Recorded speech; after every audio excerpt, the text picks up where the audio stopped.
as an heretical pilgrim, but as a pilgrim nonetheless, so I can find that the nothingness that is in question here might be, should be, beyond, or on the other side of negation, in the real presence of blackness, in and as another idea of nothingness altogether, a nothing that is given to us in or as things. This is the importance of that disappearance back into disappearance, that return to nothing that is given in the things of Thornton Dial, in that piece even as it would be regulated in their display and curation, as the brilliant work of Bridget Cooks allows us to see more clearly and sharply and more sharply understand. The real presence of the nothing I come from, the informal. Consider the relation between nothingness and exhaustion, as Deleuze describes it by way of Beckett. The real presence, the presence of the thing in exhaustion, its differential ecology, its echo-muse ecology, to quote Stephen Feld, its clamor, its clameur, its claim, its demand, its plaint, its complaint, its working and layering and folding, as in Jacques Courcille's anathemic inclination, which trumpets a movement from the subject of politics to the subject of life. To be subject to life might be understood as a kind of being enthralled by generativity. What the biopolitical continuum, the trajectory of sovereignty's illegitimate speculative dissemination, attempts to regulate, suppress, and consume is the social poetics, the aesthetic sociality of this generativity. Aesthetic sociality is the phrase of my friend and colleague, Laura Harris.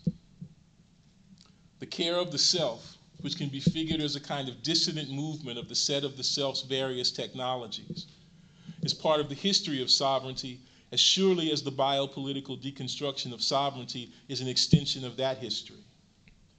Another way to put it might be that biopolitics is already given in the figure of the zoon politikon, that the move from natural history to biology is a held trajectory, that the regulation of generativity is already given in the idea of a natural kind.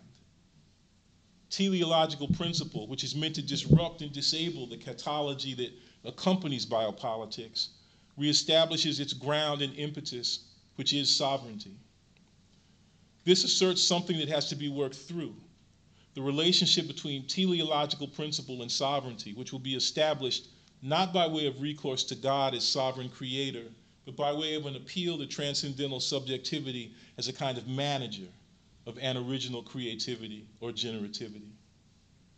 What's interesting and implicit here, what Kant is always working towards and through, is the political subject as a natural kind.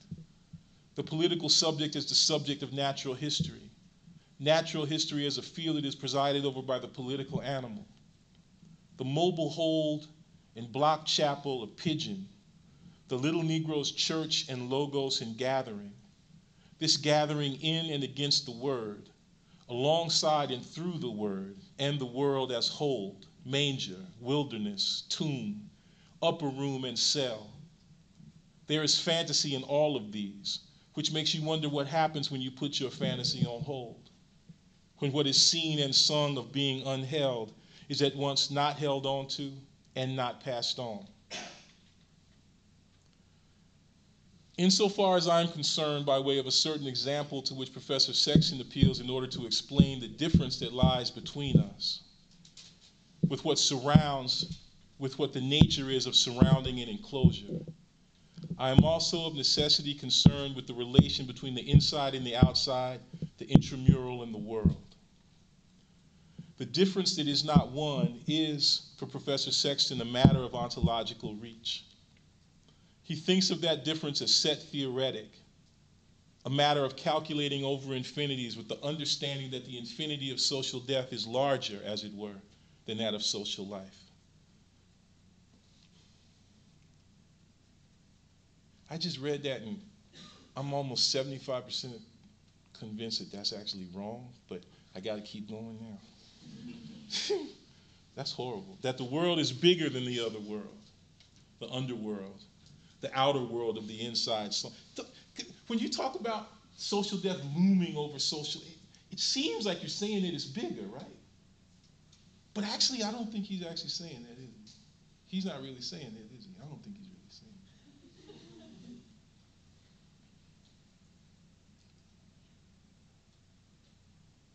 wish he was, anyway. I think he is today, though. Now, see, that's interesting, though, because I don't want him to be saying that.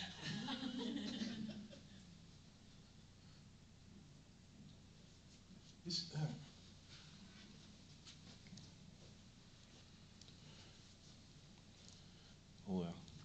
That the world is bigger than the other world, the underworld, the outer world of the inside song, the radical extension and exteriority that animates the enclosed, imprisoned inner world of the ones, shall we say, who are not poor in world, but who are, to be more precise, poor in the world. Black people are poor in the world. We are deprived in, and somehow both more and less than deprived of, the world. The question is how to attend to that poverty, that damnation, that wretchedness.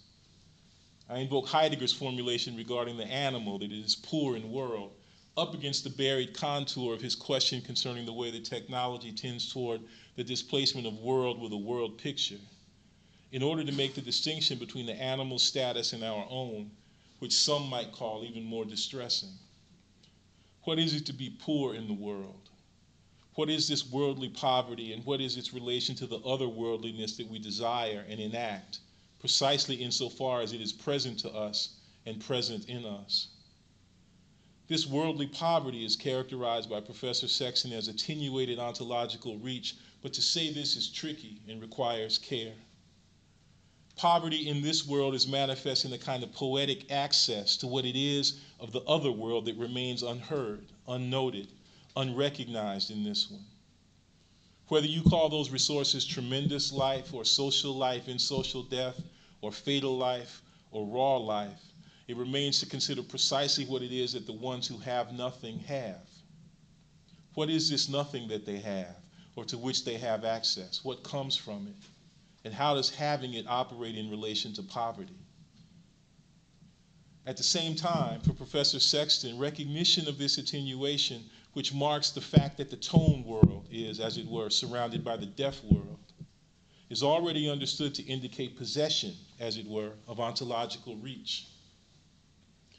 Maybe there's another implicit distinction between ontic extension and ontological grasp. But who but the transcendental subject can have that grasp or attain the position and perspective that corresponds to it?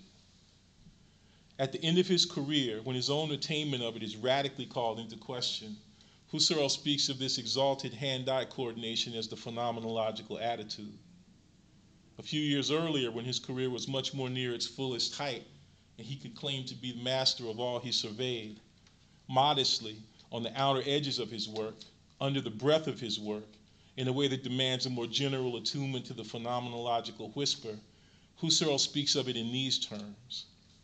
I can see spread out before me the endlessly open plains of true philosophy, the promised land, though its thorough cultivation will come after me. Marian Sawicki is especially helpful here because she so precisely teases out the implications of his imagery. She writes, by means of this spatial geographical metaphor of crossing over into the new land, Husserl conveys something of the adventure and pioneer courage that should accompany phenomenological work. This science is related to, quote, a new field of experience, exclusively its own, the field of transcendental subjectivity. It's quoting Husserl from Ideas. And it offers, quote, a method of access to the transcendental phenomenological sphere. Husserl is the first explorer of this marvelous place. We should be no less forthright in recognizing that such positionality is the desire that Fanon admits, if only perhaps